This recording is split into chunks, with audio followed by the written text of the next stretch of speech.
الحمد لله نحمده ونستعينه ونستغفره ونؤمن به ونتوكل عليه ونعوذ بالله من شرور أنفسنا ومن سيئات أعمالنا من يهده الله فلا مضل له ومن يضلله فلا هادي له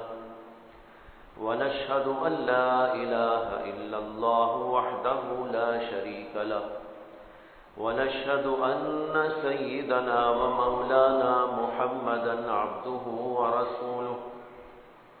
صلى الله عليه وعلى آله وأصحابه وأزواجه وبارك وسلم تسليما كثيرا اما بعد، آپ حضرات کے سامنے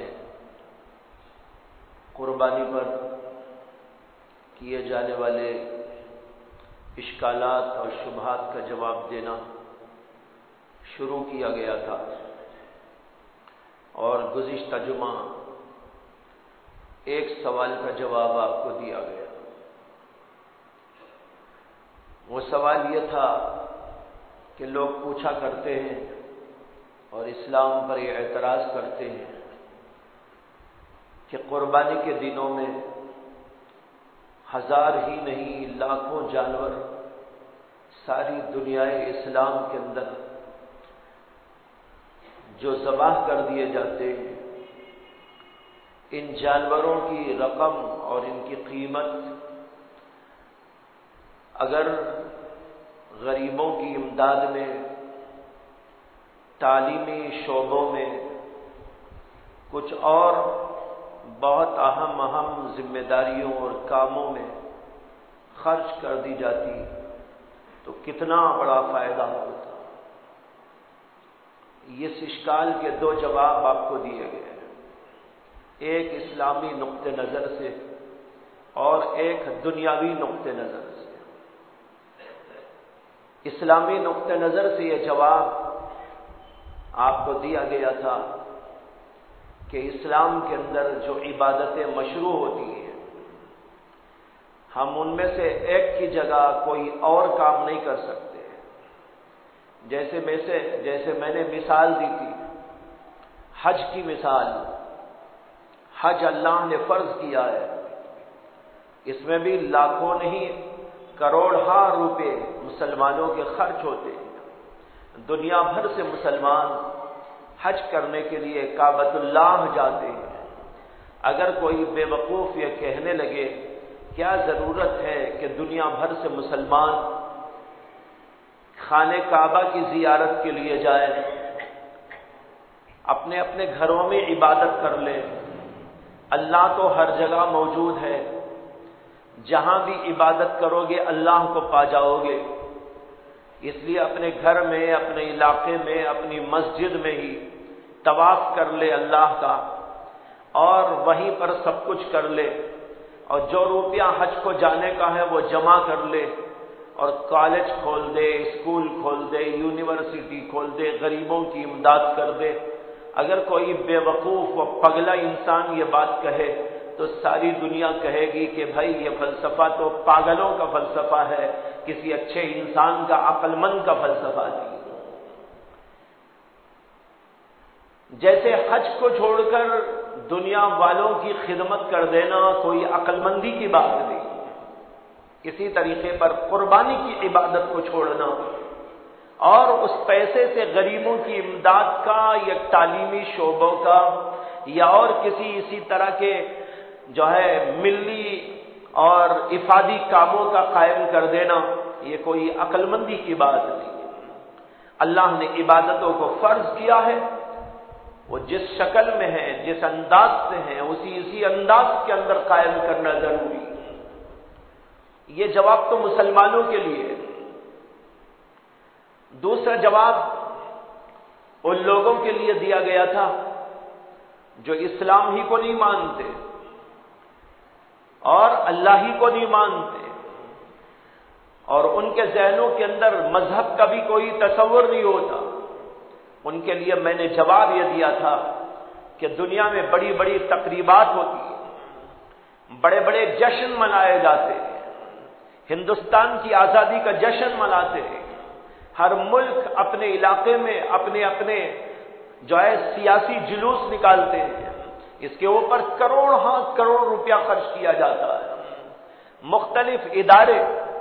مختلف تعلیمی و تربیتی شعبے اور دنیا بھر کی یونیورسٹیاں بڑے بڑے اجلاس منعقد کر کے لوگوں کو کچھ پیغام دیتی ہیں، اور اس کے اوپر بھی لاکھوں نہیں اربوں خربوں روپیہ خرچ کر دیا جاتا ہے، لیکن کیا کبھی کسی نے یہ آواز اٹھائی کہ بھئی اتنا روپیہ ہندوستان کی آزادی کے موقع پر جشن منانے میں کیوں خرچ کرتے ہو؟ یہ سارا بند کر دو اور ہندوستان کے جو ہے غریبوں کی امداد کرو۔ یہاں نہیں کہا جاتا، کیوں نہیں کہا جاتا؟ اس لیے نہیں کہا جاتا کہ یہ جلوس منانا اور یہ جشن منانا ایک حق ہوتا ہے، ہر ملک کا حق ہوتا ہے، ہر ادارے کا حق ہوتا ہے، اس کی عظمت کی دلیل ہوتی ہے، اس کے اندر کچھ مقاصد ہوتے ہیں، ان مقاصد کے پیش نظر اس کو انجام دیا جاتا ہے۔ بالکل اسی طریقے پر سمجھنا چاہیے کہ جب ایک بندہ اللہ کی عظمت اور جلالت کے لیے اللہ کے لیے قربانی کرتا ہے تو وہ بیکار نہیں ہے، بلکہ دراصل جیسے ہندوستان والے یا دیگر ملک والے اپنا جشن آزادی منا کر اس کی عظمت کو بالا کرتے ہیں، اسی طرح ایک مسلمان اللہ کی عظمت کو ظاہر کرنے کے لیے، اس کا مظاہرہ کرنے کے لیے اللہ کے لیے قربانی کا عمل کرتا ہے۔ یہ دو جواب ہوئے۔ اسی کے ساتھ آج میں تیسری بات عرض کرنا چاہتا ہوں، وہ یہ ہے کہ قربانی کرنے سے بڑا فائدہ یہ ہوتا ہے کہ بے شمار انسانوں کو، بے شمار مسلمانوں کو، غریبوں کو گوشت کھانے کا موقع ملتا ہے۔ بہت سے مسلمان ایسے ہوتے ہیں، غیر لوگ بھی ایسے ہوتے ہیں جو گوشت کھانا چاہتے ہیں لیکن ان کو نصیب نہیں ہوتا، ایسی بہت بڑی تعداد ہوتی ہے۔ بہت سے لوگ تو صرف گائے کا گوشت کھاتے ہیں، بکرے کا گوشت زندگی بھر نہیں ملتا ان کو، غریب ہیں، خرید کے کھا نہیں پاتے، ان کے پاس بچوں کی کثرت ہے، لیکن اس کے باوجود وہ بکرے کا گوشت کھانے کے لیے چاہیں تو بھی ان کے پاس کچھ موجود نہیں۔ ہمارے اسلام کے اس نظام سے یہ ملتا ہے سبق کہ ایسے غریبوں اور امدادوں کی نصرت کا ایک سلسلہ قائم کر۔ قرآن کریم کے اندر اس حکمت کی جانب اللہ تبارک و تعالی نے توجہ دلائی اور فرمایا کہ جو ہے اس قربانی کے جانور کو کاٹ کر ذبح کر کے اطعم البائس والفقیر، قرآن کا جملہ ہے، وَأَطْعِمُ الْبَائِسَ وَالْفَقِيرَ، فقیروں کی امداد کرو، یہ گوشت ان کو کھلاؤ، ضرورت مندوں محتاجوں کو دو، اس کے ذریعے سے ان لوگوں کا بہت بھلا ہوگا۔ یہ گوشت کا تحفہ کوئی نہیں دیتا، یہ مسلمان گوشت کا تحفہ دیتا ہے اور ان لوگوں کی گوشت کی پیاس بجھاتا ہے جو سال بھر تک گوشت نہیں کھاتے۔ اور پھر یہ صرف مسلمانوں تک نہیں بات، مسلمانوں کے علاوہ غیر مسلم لوگ بھی، ایک کثیر آبادی ان کی ہے جو گوشت کھانا چاہتے ہیں لیکن کسی وجہ سے نہیں کھا پاتے۔ وہ لوگ قربانی کے موقع پر مسلمانوں کے پاس آتے ہیں اور مسلمانوں سے گوشت لے جاتے ہیں اور بڑے ہی شوق کے ساتھ میں اس کو کھاتے ہیں۔ خود کتنے لوگ ایسے ہیں جن میں آپ یہاں بیٹھے ہوں گے کہ آپ کے گھروں میں آتے ہیں غیر مسلم لوگ اور کثرت کے ساتھ میں آتے ہیں اور لے کے جاتے ہیں، معلوم ہوا کہ یہ بیکار نہیں ہے بلکہ اس کے ذریعے سے لوگوں کی امداد و نصرت کا ایک سلسلہ بھی جاری ہے۔ اگر کسی کو کھانا کھلانا اچھی بات ہے، غریبوں کی امداد ہے، تو گوشت کھانے کی ایک شکل ہے کہ نہیں ہے؟ ساری دنیا جانتی ہے بھائی جو کھانا کھاتے ہیں اس میں چاول ہے، اس کے اندر روٹی ہے اور اس کے اندر سبزی ہے، تو کیا گوشت کا کھانا کھانے میں داخل نہیں؟ جو لوگ اعتراض کرتے ہیں کہ بیکار ہو رہا ہے، کہاں بیکار ہو رہا ہے؟ بیکار نہیں، اتنا باکار ہو رہا ہے کہ لوگ بڑی کثرت کے ساتھ میں اس کو لے رہے ہیں، اور وہ لوگ لے جا کے اس کو کھا رہے جن کو سال بھر تک نوبت نہیں آئی تھی کھانے کی، ان کے پاس اس کی فراوانی ہو گئی ہے، وہ گوشت کھا کے شکریہ ادا کرتے ہیں، دل کے اندر سکون محسوس کرتے ہیں۔ اگر یہ کہنے والے یہ کہتے ہیں کہ غریبوں کی امداد کرو، قربانی کرنے سے کیا فائدہ؟ ہم کہتے ہیں قربانی کرنے سے فائدہ ہے کہ غریبوں کو گوشت پہنچ رہا ہے۔ تو اگر غریبوں کو دال کھلانا اچھا ہے، گوشت کھلانا اور بھی اچھا ہے کہ نہیں ہے؟ ظاہر بات ہے، اگر دال کھلائیں تو اچھا ہے، گوشت کھلائے تو اس سے اچھا ہے۔ تو اس لیے گوشت تقسیم کر کے غریبوں کی امداد کا یہ سلسلہ دین اسلام کے اندر جاری کیا گیا۔ اس کے اندر آخر آپ بتائیں کہ اس کے اندر نقصان کیا ہے؟ ایک اور پہلو جو قابل توجہ ہے وہ یہ ہے کہ بکرے اور مختلف قسم کے جانور کو جانور پالنے والے لوگ تیار کرتے ہیں سال بھر، دیہات والے، گاؤں والے، مسلمان بھی، غیر مسلم لوگ بھی جانوروں کو پالتے ہیں۔ جانوروں کو پالنے کے بعد ان کے دل میں یہ ہوتا ہے کہ یہ جانور ہم سے کوئی خریدے گا، ہم کو اس کا پیسہ ملے گا، ہم اس پیسے سے ہمارا کچھ کام بنائیں گے۔ قربانی کے موقع پر لاکھوں لاکھ جانور مسلمان خریدتے ہیں، تو یہ خریدنے سے ان سب کا فائدہ ہوتا ہے کہ نہیں ہوتا؟ جو لوگ کے جانوروں کو پال کے رکھتے ہیں، سال بھر پالتے ہیں، 2 سال تک پالتے ہیں، کوئی 3 سال تک پالتا ہے، جانور کو بڑا کر کے پالا پوسا بڑا کیا۔ اب اگر جانور کی قربانی ہی نہ ہوگی تو نتیجہ یہ ہوگا کہ وہ جانور یوں ہی رہے گا ان کے پاس، ان بیچاروں کا پورا خرچہ جو اس کے اوپر ہوا وہ بے فائدہ ہو جائے گا۔ اس کے اندر اقتصادی نظام میں، معاشی نظام میں ایک بہت بڑا جو ہے رول ہے قربانی کا رول۔ اس کے ذریعے سے معاشی اور اقتصادی ڈھانچہ بہت مضبوط بنتا ہے، کسی بھی ملک کا ہو، کسی بھی علاقے کا ہو، کہ وہاں کے لوگ ان جانوروں کو پال کر جو تیار کرتے ہیں ان کو ہم خریدنے کے بعد ان کو اس کا پیسہ ملتا ہے۔ اگر مسلمان قربانی کرنا چھوڑ دیں اور قربانی کرنے کے بجائے وہ پیسہ دے دیا کریں تو جن لوگوں نے جانوروں کی پرورش کی، ان کو پالا اور پوسا، ان کو کھلایا اور پلایا، اس کے پیچھے اپنی محنت کی ہے، وہ ان کے جانور انہی کے پاس میں رہ جائیں گے۔ آخر ان کو اتنے دنوں تک اس کو پالنے کا معاوضہ کیا ملے؟ کتنے لوگ ایسے ہیں دیہاتی آپ جانتے ہیں جن کے پاس 100 جانور ہیں، 200 جانور ہیں، کسی کے پاس 500 جانور ہیں، کسی کے پاس ہزاروں جانور ہیں، اس کو وہ پالتا ہے، رکھتا ہے، 1 سال تک اس کے اوپر محنت کرتا ہے، 2 سال تک اس کے اوپر محنت کرتا ہے، اس کو کھلاتا ہے، پلاتا ہے، اور مختلف انداز سے اپنی پوری خدمت اس کے لیے جھونک دیتا ہے۔ اس کے بچے بھی، وہ بھی، اس کی بیوی بھی، سب مل کر ان جانوروں کو پالتے ہیں، پوستے ہیں۔ اگر مسلمان قربانی کے موقع پر ان جانوروں کو استعمال نہ کریں تو ان بیچاروں کا ایسا دیوالیہ ہو جائے کہ بس یہ تو مر ہی جائے۔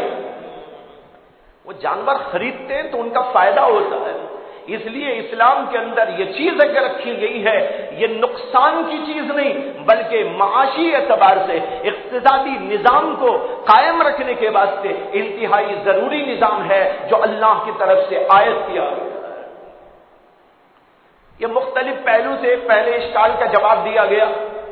جس میں لوگوں نے کہا کہ قربانی کے جانوروں کو کاٹ دینے اور کھا جانے سے کیا فائدہ، بلکہ اس کے بجائے یوں کرنا چاہیے تھا کہ اس سے کچھ اور فائدے کے کام ہوتے۔ ہم نے بتایا آپ کو کہ کئی اعتبار سے اس کے اندر فائدہ ہی فائدہ ہے، اس کے اندر نقصان کی کوئی شکل موجود نہیں۔ اب میں دوسرے اعتراض کی طرف آتا ہوں جو عام طور پر قربانی کے سلسلے میں کیا جاتا ہے۔ وہ اعتراض یہ کیا جاتا ہے کہ مسلمان بڑے بے رحم ہیں، جانوروں کو قربان کر دیتے ہیں، جانوروں کے گلے پہ چھری چلا دیتے ہیں، اور یہ مسلمان بڑے ہی خونخوار مزاج کے ہیں کہ یہ جانوروں کو کھا جاتے ہیں۔ یہ اعتراض عام طور پر ان لوگوں کی طرف سے ہوتا ہے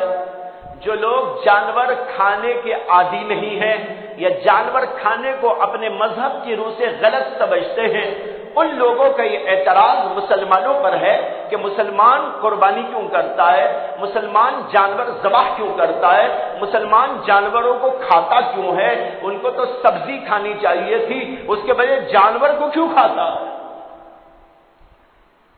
یہ اعتراض قربانی کے ساتھ میں خاص نہیں ہے، بلکہ ہر موقع پر یہ اعتراض ہوتا ہے جب مسلمان کبھی بھی جانور کو ذبح کرتا ہے، کھاتا ہے، چاہے وہ قربانی کا موقع ہو یا عام دن ہو، ان کے اندر بھی مسلمان جانوروں کو ذبح کرتے ہیں، گوشت کھاتے ہیں، روزانہ بھی استعمال کیا جاتا ہے، روزانہ بھی جانور کٹتے رہتے ہیں۔ اس کے اوپر یہ اعتراض کیا جاتا ہے غیر مسلم بھائیوں کی جانب سے کہ مسلمان جانوروں کو ذبح کرتے ہیں، یہ بڑے بے رحم ہیں اور مسلمان کھا جاتے ہیں جانوروں کو، اس لیے کہ ان لوگوں کا مزاج خونخوار مزاج ہے۔ میں اس کے جواب میں دو باتیں عرض کروں گا۔ پہلی بات تو یہ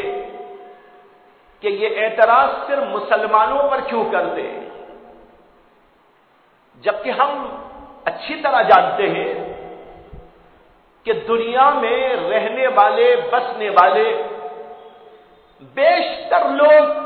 اور بیشتر مذاہب کے لوگ جانوروں کو کھاتے ہیں، جانوروں کو ذبح کرتے ہیں۔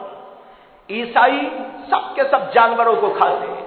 یہودی سب کے سب جانوروں کو کھاتے ہیں۔ اس کے علاوہ دنیا کے بیشتر مذاہب وہ ہیں، چھوٹے بڑے کوئی بھی ہو، وہ سب کے سب جانوروں کو ذبح کرتے ہیں، وہ کھاتے ہیں۔ اسی طریقے پر وہ لوگ جو کسی مذہب کو نہیں مانتے، ان کے اندر بھی جانوروں کو کھانے کا رواج موجود ہے اور طویل زمانے سے چلا آ رہا ہے۔ ہاں، ہندو قوموں میں سے بعض قومیں ایسی ہیں جو کہتی ہیں کہ ہم جانوروں کو ذبح نہیں کرتے اور جانوروں کو کھایا نہیں کرتے، لیکن ہندوؤں میں بھی سب کے سب ایسے نہیں ہیں۔ ہندوؤں میں سے بعض قومیں ایسی ہیں جو کہتی ہیں کہ جانور کو ذبح نہیں کرنا ہے، لیکن ہندوؤں ہی کی کئی قومیں ایسی ہیں جو جانوروں کو کھاتی ہیں، جانوروں کو ذبح کرتی ہے، جانوروں کو بھیٹ چڑھاتی ہے، جانوروں کو مارتی ہے۔ خود ہندوؤں کے اندر بیشتر قومیں ایسی موجود ہیں۔ یہاں پر ایک بات سمجھتے چلے، جب ہم لفظ ہندو بولتے ہیں یا وہ لوگ بھی جب ہندو لفظ بولتے ہیں تو یہ نہیں سمجھنا چاہیے ہندو سب کے سب ایک مذہب والے یا ہندو سب کے سب ایک طور و طریق والے یا ہندو سب کے سب ایک نظریے کے حامل ہیں، ایسا نہیں ہے، یہ بات غلط ہے۔ اصل میں ہندو جس کو کہتے ہیں وہ کئی قوموں کے مجموعے کا نام ہے، اس میں کئی قومیں آتی ہیں اور ان کے مزاج الگ ہیں، ان کے طور و طریقے الگ ہیں، یہاں تک کہ ان کے عقائد بھی الگ ہیں، لیکن سب کو کہہ دیتے ہندو۔ تو ہمیں یہ نہیں سمجھنا چاہیے کہ تمام ہندو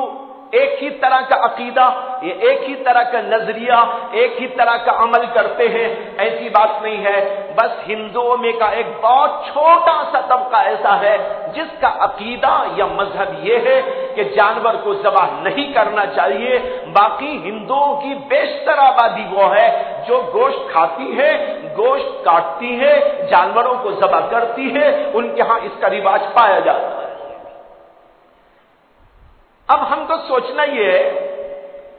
کہ دنیا کے بیشتر لوگ جانوروں کی قربانی، جانوروں کا ذبح کرتے ہیں، جانوروں کو کھاتے ہیں۔ عیسائی کھاتے ہیں، یہودی کھاتے ہیں، ہندوؤں کے بھی بیشتر قومیں کھاتی ہیں، اور ملحد قسم کے لوگ جو کسی خدا کو نہیں مانتے وہ بھی اس کو کھاتے ہیں۔ مختلف مذاہب میں آپ دیکھ لیں گے تو جانوروں کا سلسلہ کاٹنے کا، قربانی کا اور پھر اس کو کھانے کا برابر جاری ہے۔ اب اگر اسلام پر اعتراض ہے یا مسلمانوں پر اعتراض ہے تو ہمارا سوال یہ ہے کہ صرف مسلمانوں پہ کیوں اعتراض، صرف اسلام پہ کیوں اعتراض؟ عیسائیت پر بھی اعتراض کرو، ہندو قوموں پر بھی اعتراض کرو، اسی طرح یہودیوں پر بھی اعتراض کرو اور دنیا کے سارے انسانوں پر اعتراض کرو، صرف مسلمانوں کو مورد الزام کیوں ٹھہراتے ہیں اور مسلمانوں کو کیوں کہتے ہیں کہ مسلمان ایسے ہیں، مسلمان ایسے ہیں، بلکہ آپ کو کہنا چاہیے ہمارے سوا دنیا میں جتنے بھی لوگ ہیں سب خونخوار ہیں۔ تو لہذا آپ کہیے کہ یہ ٹرمپ بھی خونخوار ہے، لیکن ہندو قوم ٹرمپ کو کیوں نہیں کہتی، یہودیوں کو کیوں نہیں کہتی، اسرائیلیوں کو کیوں نہیں کہتی، عیسائیوں کو کیوں نہیں کہتی، اسی طرح اور لوگوں کو کیوں نہیں کہتی؟ صرف مسلمانوں کو کیوں کہتے ہیں کہ مسلمان جانوروں کو ذبح کرتے ہیں، مسلمان بڑے بے رحم ہے، مسلمان خونخوار ہے؟ یہ مسلمانوں کے اوپر تان کیوں توڑی جاتی ہے، جبکہ دنیا کے اندر بے شمار قومیں بلکہ سب کے سب کھاتے ہیں، سوائے میں کہتا ہوں اتنی چھوٹی سی مقدار ہے ان لوگوں کی جو نہ کھانے والوں کی، جن کا کوئی اعتبار ہی نہیں کر سکتے۔ برہمن قوم پوری دنیا کے حساب سے کتنے لگے گی آپ؟ ان کی کوئی مقدار آپ بیان کر سکتے ہیں؟ ایک اتنا چھوٹا سا نقطہ ہوگا وہ کہ آپ اس فریکشن کا حساب لگائیں تو بڑا مشکل پڑ جائے گا کہ فریکشن کہاں پہ جا کے بن رہا ہے۔ اتنا چھوٹا سا یہ طبقہ ہے، وہ کہتا ہے کہ مسلمان ایسے ہیں، مسلمان ایسے ہیں، حالانکہ پوری دنیا گوشت کھاتی ہے، پوری دنیا جانوروں کو ذبح کرتی ہے، تو پھر مسلمانوں ہی پر اعتراض کیوں کیا جاتا ہے؟ معلوم ہوا کہ اس اعتراض میں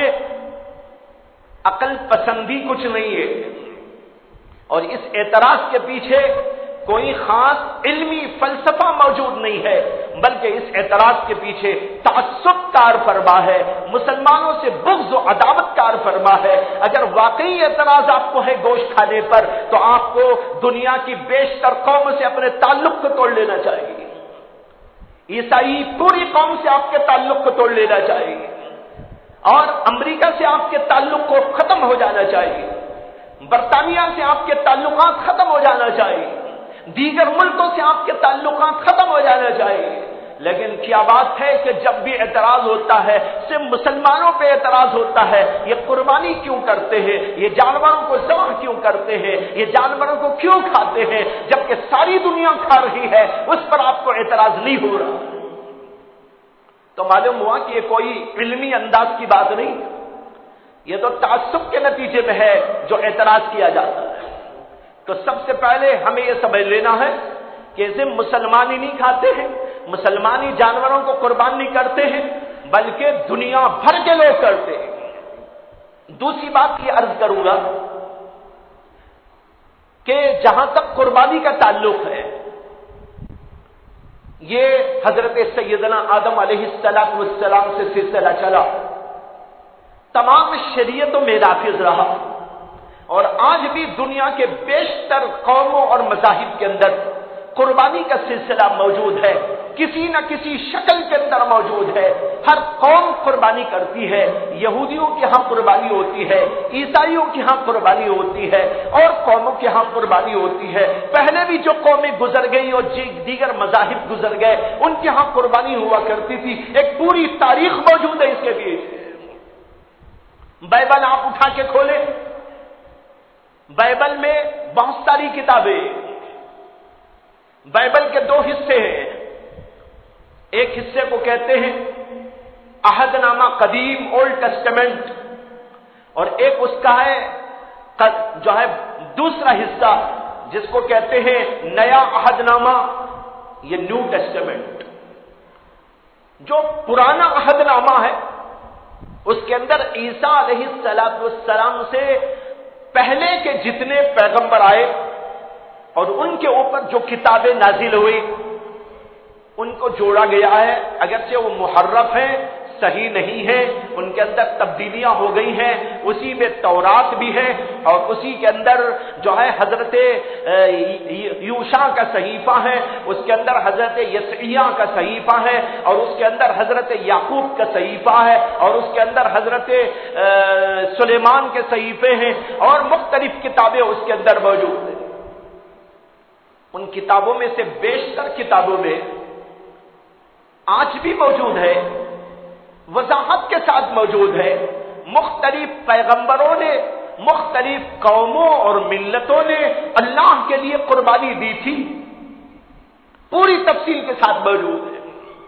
اسی طرح آج بھی دنیا کے اندر بیشتر قوموں کے اندر اس کا رواج پایا جاتا ہے۔ تو یہ ایک قدیم تاریخ ہے، متوارث عمل ہے، پوری دنیا انسانیت کا عمل ہے، تمام مذاہب کا عمل ہے۔ حضرت عیسیٰ علیہ السلام سے لے کر حضرت آدم سے لے کر حضرت عیسیٰ تک جتنے پیغمبر آئے سب کے ہاں اس کا سلسلہ چلتا ہے۔ آج بھی عیسائی قوموں کے اندر بھی اس کا رواج موجود ہے، یہودی قوموں کے اندر بھی اس کا رواج موجود ہے۔ جب اس کا رواج یوں موجود ہے تو پھر سے مسلمانوں پر کیوں اعتراض کیا جاتا ہے کہ بھئی قربانی یہ کرتے ہیں، جانوروں کو ذبح کرتے ہیں، جبکہ ساری قومیں کرتی۔ اس کے ساتھ دوسری بات یہ بھی بتاؤں آپ کو کہ جس طرح یہودیوں میں، عیسائیوں میں اور قوموں میں، ملتوں میں اور گزری ہوئی قوموں میں اور آج موجود جو قومیں ہیں ان کے اندر اس کا سلسلہ موجود، اسی طریقے پر ہندوؤں کے اندر بھی اس کا رواج موجود ہے۔ ہندو بھی اپنے بتوں کے نام سے جانوروں کو قربان کرتے، بھیڑ چڑھاتے، ان کو مارتے، یہ آج بھی ان کے ہاں موجود ہے، سلسلہ دنیا میں جاری اور نافذ۔ اس کے علاوہ جو ان کی کتابیں وید، رگ وید ان کی کتاب، اس کے اندر صراحت کے ساتھ موجود ہے۔ رگ وید کے بارے میں ان کا عقیدہ یہ ہے کہ رگ وید اللہ کی کتاب ہے، 4 وید ہیں ان کے پاس، ان میں سے ایک وید رگ وید کے نام سے ہے، اس کے اندر صاف لکھا ہوا موجود ہے کہ اللہ نے یہ کہا ہے، یعنی خدا نے یہ کہا ہے، ایشور نے یہ کہا ہے کہ میرے نام پر قربانیاں دو۔ اور اس کے اندر ایک عجیب بات لکھی ہے رگ وید میں، وہ یہ ہے کہ ایشور نے یہ حکم دیا کہ تم لوگ جانوروں کی قربانی دو، جب جانوروں کی تم قربانی دو گے تو میں ذرا موٹا تازہ ہو جاتا ہوں۔ یہ ایشور کا کلام رگ وید کے اندر موجود ہے، لیکن اس کا مطلب وہ نہیں ہے موٹے تازے ہونے کا کہ جیسے انسان کچھ کھا کے موٹا تازہ ہوتا ہے، بلکہ اس کا مطلب یہ ہے کہ اللہ کو خوشی ہوتی۔ گویا ایشور یہ بیان کر رہا ہے، ایشور کا یہ پیغام ہے اپنے لوگوں کو، اپنے بندوں کو کہ تم میرے نام پر قربانی دو، جانور قربان کرو، اس سے میں موٹا تازہ ہوتا ہوں، یعنی مجھے بڑی خوشی ہوتی۔ جب خوشی کی بات ہوتی ہے تو اس کو پیش کرنے کے لیے الفاظ الگ الگ ہوتے ہیں، محاورے الفاظ ہوتے ہیں۔ محاورے میں کہتے ہیں بھائی یہ تو جیسے خوشی کے موقع پہ یہ تو ماشاءاللہ بڑے حشاش بشاش ہے، یہ تو ماشاءاللہ بڑے موٹے تگڑے ہو گئے ہیں، بڑی خوشی ان کو معلوم ہو رہی ہے، تو خوشی کو پیش کرنے کے لیے موٹے تگڑے کا لفظ استعمال ہوتا ہے، وہی رگ وید کے اندر موجود ہے۔ یہ رگ وید کی تشریح میں کر رہا ہوں، رگ وید کا مفسر بن کے اس کی تفسیر میں کر رہا ہوں، وہاں تو نہیں لکھی ہے، وہ تو کیا لیتے ہیں اس کا مطلب وہ تو ہندوؤں کو معلوم ہے، لیکن ہم اس کا مطلب آپ کو بتا رہے ہیں رگ وید کے اس جو ہے شلوک کا، کہ اس کے اندر یہ لکھا ہوا ہے کہ میرے نام پر جانوروں کی قربانی کرو، میں موٹا تازہ ہو جاتا ہوں، یعنی اس کا مطلب یہ ہے کہ اللہ کو بہت خوشی ہوتی۔ تو ہندوؤں کی کتابوں میں موجود منو شاستر، ان کی جو قانونی کتاب ہے اس کے بارے میں بھی ان کا عقیدہ ہے کہ اس کے اندر اللہ کے احکامات موجود ہیں، ایشور کے پیغامات موجود ہیں، اور سب سے زیادہ معتبر ترین کتاب ان کی مانی جاتی ہے۔ اس کتاب کے اندر بھی 4-5 جگہ پر صاف صاف الفاظ کے اندر قربانی کا تذکرہ موجود ہے، قربانی دینے کا حکم دیا گیا ہے، اور قربانی کرنے سے اللہ کی رضا اور خوشی کے ہونے کا اس کے اندر تذکرہ کیا گیا ہے۔ اور اس کے اندر ایک جملہ یہ لکھا گیا ہے، اس کے 5ویں باب کے اندر، منوشاستر کے 5ویں باب کے اندر صاف عبارت یہ لکھی ہوئی ہے کہ اللہ کے کہنے کے مطابق جو جانور قربان کرتے ہیں اس کو کھانے میں کوئی غلطی اور کوئی گناہ نہیں ہے۔ یہ عبارت ہے منوشاستر کی عبارت، اس کے اندر صاف کہا گیا ہے کہ اللہ کے نام پر جو قربانی دی جائے اس جانور کو کھانے میں کوئی گناہ نہیں ہے۔